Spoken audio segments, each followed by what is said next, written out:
그래가지고 20명을 선발을 하는데 이 20명을 선발했을 때 흑수저가 20명이 생긴 거잖아요. 백수저 20명이랑 붙게 되는데 여기가 제가 봤을 때 흑수저 20명이랑 백수저 20명 붙은 이 순간이 흑백 요리사에서의 가장 백미였다고 봐요. 재밌었던 포인트. 어떻게 했냐면 백수저 한 명이 나와. 이 백수저랑 붙고 싶은 흑수저 나오세요 하면은 흑수저가 나올 거 아니에요. 한 명이 나오면 1대1 그냥 매치 성사. 여러 명이 나오면 흑수저를 선택을 하는 거예요. 그럼 1대1이 되잖아요. 그러면 20개의 냉장고가 있는 대로 가는 거예요. 냉장고 문을 딱 열면 거기에 어떤 재료로 요리할 것인가 나온 거예요. 그래가지고 들기름도 나오고 홍어도 나오고 뭐 이런 일반적인 식재료도 나오는데 좀 독특한 식재료도 나오고 이런 걸 통해 가지고 주제를 선택한 다음에 일주일 후에 모여서 이제 다시 대결을 펼치는 방식이었는데 그때까지는 어떻게 심사하겠다는 거 안 알려준 거예요. 일주일에 모인 다음에 심사 방식을 했는데 이것 또한 사실은 국내에서는 거의 최초고 세계에서도 많이 심사하는데 사용하지 않았던 방법인데 이 아래 사진 보이시나요? 이게 심사위원 눈을 가려놓고 옆에 서브가 있어요. 서브가 입에다 넣어주는 거예요. 이렇게 입에다 넣어주면서 눈으로는 못 보고 입 앞만 보게 하는 심사를 했었는데 이게 되게 신기한 게 이런 식당이 실제로 있다고 해요. 그러면 식당이 있다고 하면 그 식당 리뷰를 보잖아요. 리뷰에서 맛있다, 맛없다 이런 내용은 별로 없고 어떤 내용이 되게 새로운 경험이었다, 되게 재밌었다 이런 리뷰들만 많아요. 그리고 미국에서도 이런 방식으로 한 적이 있었는데 우리가 진짜 흔히 하는 옥수수 입에 넣는데 옥수수인지 몰라. 되게 신기하더라고요. 그 영상 봤을 때 너무 신기하더라고요. 그래가지고 이 방식이 되게 신기하다 했었는데 이 방식 같은 경우에 되게 공정하다고 생각되는 부분이 뭐냐면 백수저가 음식을 갖고 오거나 흑수저가 갖고 오면 이 사람에 대한 편견이 이미 있잖아요. 생긴 상태이기 때문에 이 사람이 조금 부족해도 이 사람의 명성이나 이런 거에 대한 가점이 생길 수 있고 요리의 모양을 또 보잖아요. 얼마나 잘 예쁘게 꾸며놨느냐. 이 모양을 봤을 때 아 먹음직스러워 이런 표현이 생길 수 있잖아요. 눈을 가리니까 딱 한 입 먹었을 때 그냥 끝나는 거야. 맛있다 맛없다가. 어떻게 보면은 공정한데 어떻게 보면은 백수저한테는 불리한 거죠. 흑수저가 맛만 있으면 언제든지 이길 수 있는 상황이니까 한쪽이 2대 0으로 끝나면 바로 승리. 근데 1대 1이 될 수 있잖아요. 그러면 1대 1 됐을 때는 동료일 때는 심사위원들끼리 서로 토론을 해요. 그리고 이 토론이 결론이 안 나면 그 백수저 흑수저 들어오라고 해가지고 이 의도를 물어보고 어떤 재료를 했냐 뭐 뭐냐 뭐 이런 식으로 해서 토론 방식으로 결정을 합니다. 근데 20대 20이면 20번씩 경기를 해야 되는데 이걸 다 방송에 담지 못하니까 미공개분을 또 유튜브에도 공개했으니까 이거 보는 재미도 있을 거예요. 아마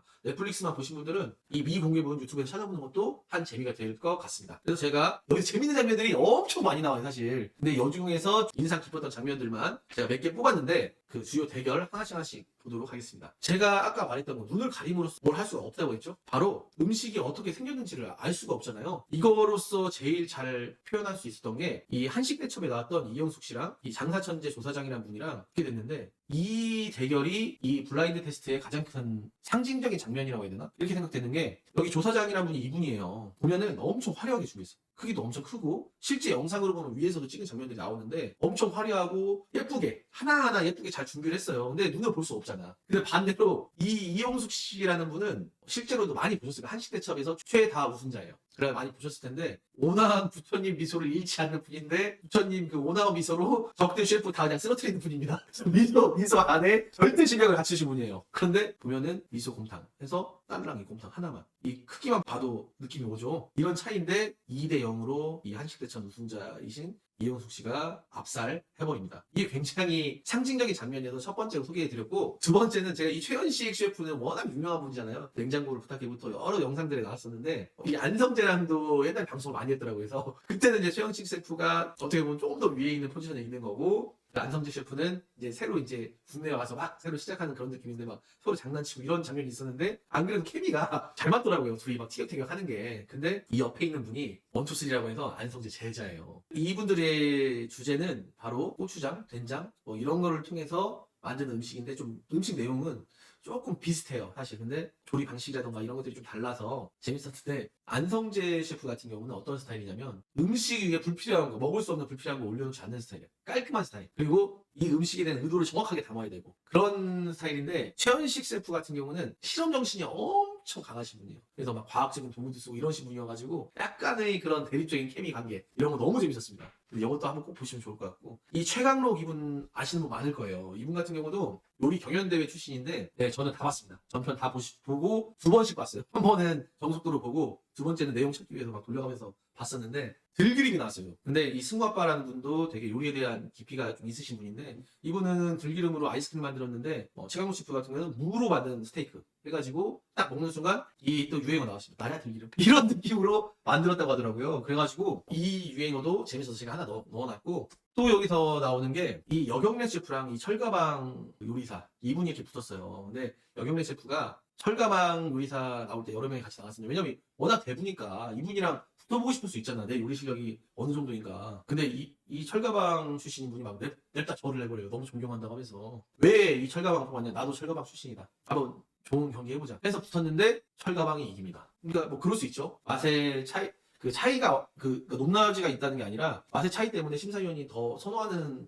음식을 만들 수가 있으니까. 그래가지고 하는데 굉장히 매너 있는 모습을 보여줘요. 둘 다. 그래가지고 여경래 셰프 같은 경우 워낙 유명한 대가시니까 그런 모습을 보일 만한 여유가 있다고 생각하는데 철가방 요리사는 자기가 이겼는데도 막 절하고 이런 식으로 겸손한 모습 보이는 게 너무 좋았고 사람들이 호감으로 엄청 갖고 있었어요. 그래서 이 장면도 제가 하나 넣어봤고 아까 말했던 이연복 셰프 제자 중에 전지선 씨라고 있잖아요. 이 바스가 이게 실 같은 걸 만들어가지고 요리를 만드는 건데 이 장면이 흑백 요리사가 선정한 최고의 장면으로 뽑혔어요. 뭐냐면 댓글이 어떤 게 있었냐 이렇게 막 흔들어 이렇게 막 흔들어서 안에 위에 막 실을 뽑는데 대마법사가 맛을 보이는 것 같다 이런 표현할 정도로 막 이렇게 흔들어요. 그럼 막 안에 실이 막 나와. 근데 막 배경음악이랑 합쳐지니까 저거 제가 보기에도 이거 너무 멋있더라고요. 그래서 이 장면 플러스 중식여신이라고 해가지고 이 여경래 셰프 제자랑 붙었는데 정지선 셰프가 내가 이기는 게임이지 얘는 아직 나한테 안 되는데 중식여신이 패배하고 정지선 셰프가 이깁니다. 그리고 또 인상 깊었던 게 이 급식대가라는 분인데 이분도 이번에 흑백 요리사 하면서 엄청 화제가 되신 분인데 이거 빠스 아니에요. 이거 맞아. 이 얘기도 해야 돼. 댓글로 잘 올려주셨는데 전에 이제 이렇게 눈을 가리고 백종원이 이때 진짜 대박이었던 게 입에 넣으면은 아까 말했잖아요. 이거 맞추기 어렵다고. 우리가 흔히 먹는 케찹 넣어도 케찹인지 잘 모르는 분도 많다고 했잖아요. 근데 그쪽 입에 넣으면 다 맞춰. 그거 그때 딱 넣으면 이게 하다가 이래 그래서 이거 빠스 아니에요? 이러는데 사람들이 막 깜짝 놀라는 거야. 그러면서 웬만한 소스 다 맞춰요. 막 쪽집게야. 그러니까 그만큼 내공을 엄청 많이 쌓아놨다는 뭐 그런 거잖아요. 그래가지고 여기 요리하는 도라이 같은 경우에 막 컨셉을 또라이로 잡았어. 나 막 거침없어 막 이런 느낌인데 스테로도 마음이 엄청 여린 사람인가 봐. 심사위원이 무슨 말하고 엄청 당황하고 막 이게 얼굴이 너무 드러나. 또라이 같지가 않고 요리는 또라이처럼 하는지 모르겠는데 나도 그렇게 못 느꼈거든요. 요리 그냥 잘한다는 느낌이었는데 이제 쓰는 게 또 사바용이라는 걸 쓰나 봐요. 근데 그거를 미세하게 넣는데 맞추고 하니까 막 놀라는 장면. 이게 엄청 유행해가지고 SNL 있잖아요. 거기서 패러디하고 개그맨들도 엄청 패러디했어요. 그래가지고 이런 장면들 한번 보시는 것도 굉장히 좋을 것 같거든요. 그래서 전체적으로도 내용이 다 좋았지만 흑백 요리사 전체적으로 봤을 때 이 흑백 대전이 가장 하이라이트가 아니었나라고 생각했는데 이 뒤에 또 괴물 같은 어마무시한 또 연출들이 나오니까 조금만 더 살펴보도록 하겠습니다.